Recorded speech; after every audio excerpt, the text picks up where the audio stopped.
Shannon Sharpe says he will no longer be responding to negativity. Make it bigger, pause. I can't freaking see. Okay. September 25th, 2024 at 6:06 p.m. Shannon Sharpe says, I will no longer respond to any negativity. It's not that serious for me. I've got kids and I would upset with them if they responded in this manner. This is beneath me. Y'all pray for me though. What happened? Why? Oh, okay. So Shannon Sharpe said something about Caitlin Clark. He said, somebody tweeted, this is why I said the WNBA has a what about me issue. What does that Happy mean? Shannon calling it out right in front of the one who started it. Can we play that? Stephen A., I would be remiss if I didn't say this. A lot of this noise came by people that were sitting on this network. They tried to minimize her, said, well, you giving her all this credit. What about the women that came before her? What the women came before her, what they did cannot be taken away. That ain't got nothing to do with Caitlin Clark. But there are a lot of people trying to make sure they keep Caitlin Clark in her place because what you're doing, if you give her all this shine, you minimize what they done. Okay, so somebody said, my issue is Shannon Sharpe never speaks on the disrespect the rest of the women of the W experienced, always defending Caitlin. The WNBA disrespect didn't start with Caitlin. They've been disrespected for years. Caitlin's buzz made that hate way worse. And people who tried to have the other women's backs got called haters by people like Shannon Sharpe and Stephen A. Smith, who wanted us to be thankful for ratings boosts. So this is what Shannon responded to or didn't respond to?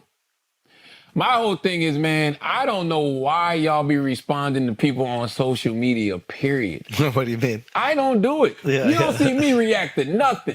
I'm not doing it. I learned my lesson from that. Shannon, sure, that's your issue, not mine. I have no issue with anything I've said in regards to WNBA and its players past or present. Yeah, I don't give a fuck about what these strangers think about me. I really don't. Yeah. And when you're a person who gives their opinion for a living, Schulz, as we talked about earlier, people are going to have opinions back. Yeah. You can't be a person that gives their opinion for a living and expect everybody to agree with you. Not at all. So when they disagree, who gives a fuck? I put on every chapter of my book and every time I'm on social media, I put less discuss. Do you think I'm in the comments discussing? You're not even discussing. I just like the chaos. Yeah. I don't give a fuck. I like the chaos. Like I like watching y'all sit back and talk about what I said. Yeah. It's what I said. Yeah. I debate my points on Brilliant Idiots and on Breakfast Club with whoever's in the room. Yeah. Right? And then that's it. And that's it. Yeah. I hear you. No, other than that, you're going to watch these points on social media. Yeah. Thank you. Okay? You're welcome, Charlamagne, for the content. You're welcome, Shannon Sharpe, for the content. You're welcome, Andrew Schulz. You're welcome, Stephen A. Smith. We give you grist for your mill. Now, here's the thing. This might break a lot of people's hearts. And most of these combos, we don't even give a fuck. I don't even know what's going on. We don't even know what's going on. We don't care. If you actually pay attention. You're so angry and shit, we don't even give a fuck about it. If you actually pay attention, you'll hear me say that. I'm like, I don't even know what the fuck's going on. I'm just talking because we got microphones. Right? But that's why you got to be intentional with your work. But shit like this, okay. That's actually why group chats are so great. Why? Because we could get it off and everybody knows that nobody gives a fuck. And everybody's trying to rile each other up in the group chat. Yeah. You know what I'm you're trying to say the craziest shit. Yeah, absolutely. Like, you know, like I'm in a group chat the other night. Somebody sends something about Mayor Eric Adams in it. I don't care. But I know what this person cares about. Yeah, man, Caitlin just got eliminated. Caitlin just got eliminated, bro. Okay? Just a little too young. Just to get everybody. Yeah, put some sauce on it, baby. Fuck up, man. No, we like the chaos. The chaos is fun. I like the chaos. But you know our hearts. Our hearts are good. And we're here to entertain. Our hearts are good. By the way, Shannon is there to entertain. Stephen A. is there to entertain. I'm not saying that they're not saying what they don't believe. I'm just saying that once they say it on their jobs, and I mean this to Shannon and everybody else with an opinion, once I say it on my job or my place of business, I'm not arguing with y'all motherfuckers about this. Yeah. I get paid to argue with Stephen A. Smith. I get paid to argue with Andrew Schulz. I get paid to argue with Envy and Jesse Larris and, you know, Lauren LaRosa is in there guest hosting now. Like, that's who I get paid to debate with. I think the annoying thing is, like, with the WNBA shit, and keep in mind, I do not give a fuck about this conversation we're about to have, is that, like, the only thing that's going to make them make more money is if the TV ratings go up. That's the only thing that changes the amount of money. Like, look how much These NBA players are about to be billionaires. They're about to make more money than the fucking owners simply because the TV ratings have gone crazy and they're gouging the fuck out of these different networks that are going to play the games. So if you want women to make money, you need the girl that makes the ratings happen. That's right. To be, give her the Jordan rules. Give Angel the Jordan rules too. Yeah. Whoever they're watching, give them the Jordan rules. I said that last night. I was like, yo, the WNBA got to learn how to rig shit.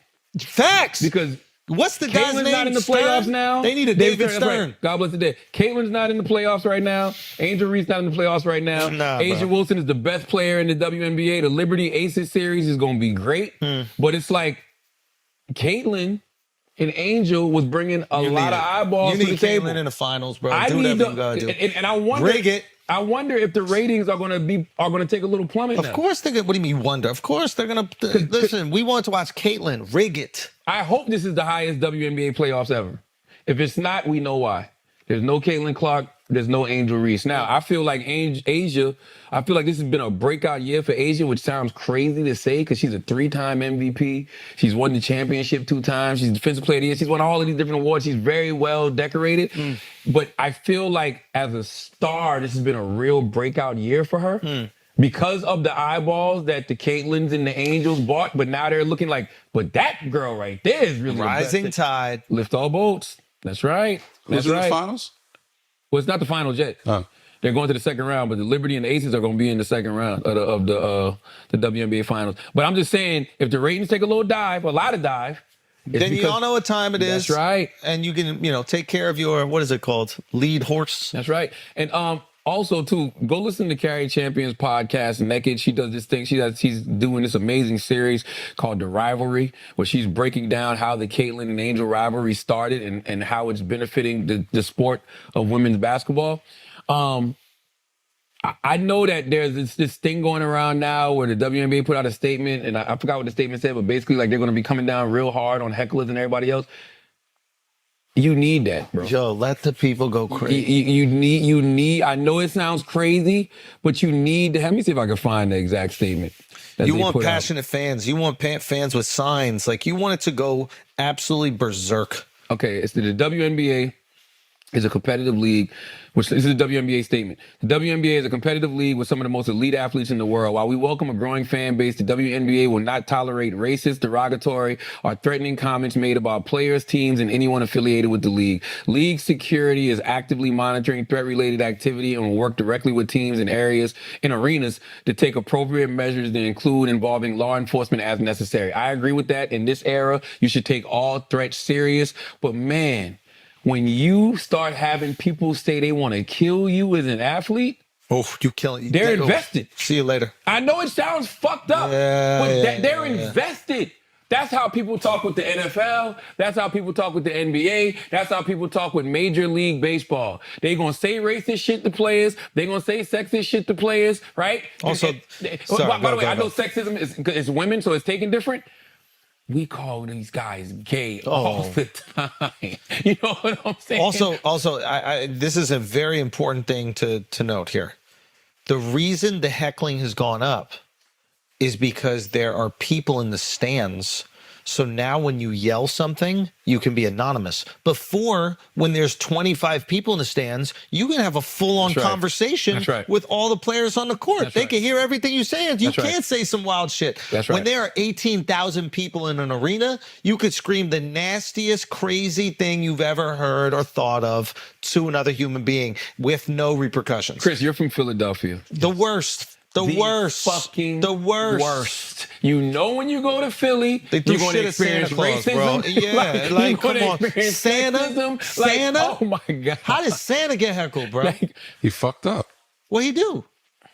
They were getting blown. It was like an Eagles game. I think they threw batteries at him or something. I mean, crazy. My whole point is when you get to the point where you have that type of heckling, when people are that emotionally invested, it's actually good for the sport. There's not one sport that doesn't experience it. I know we're a little bit more sensitive because it's a league full of women, but as the league grows and as more fans start to grow with the league and more casuals start to come, that's going to come with it. It just is. And it just is. It just is.